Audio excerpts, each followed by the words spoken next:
ஒருவனை ஒருவன் மதித்திருக்கணும், ஒரு நாட்டுக்கு ஒருத்தர் நல்லவன்னு நான் சொல்கிறவங்க எதுக்கு அணுகுண்டு தயாரிக்கிறான்? அப்போ இங்கே ஒன்று அங்கே ஒன்று, சொல்கிறது ஒன்று செய்கிறது ஒன்று நடக்குதா இல்லையா? அதுதான் நானே கேட்குறேன், என்னத்துக்கு நீங்கள் அது அணுகுண்டுன்னு எதுக்கு தயாரிக்கிறீங்க? அப்போ நீ எந்த எந்த ஒரு விஷயத்திலும் இன்னொரு நாட்டு மேலே அணுகுண்டு போடுவேன்னு தானே அர்த்தம். இல்லை அவன் மேலே போடுவாங்க பயந்தானே.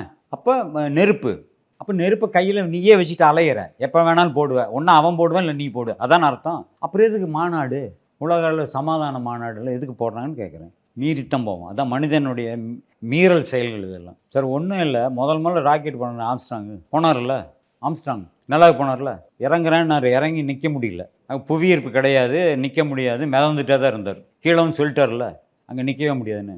அதுக்கப்புறம் தண்ணி இருக்குது, அங்கே கரும்பு விளையுது, நெல் இருக்குது அப்படின்னு பல கோடி செலவு, தண்ட செலவு பண்ணி எதுக்கு சும்மா ராக்கெட் விட்டு இருக்கீங்க? அங்கே போய் நிற்கவே முடியாதுன்னு தெரிஞ்சு போச்சு.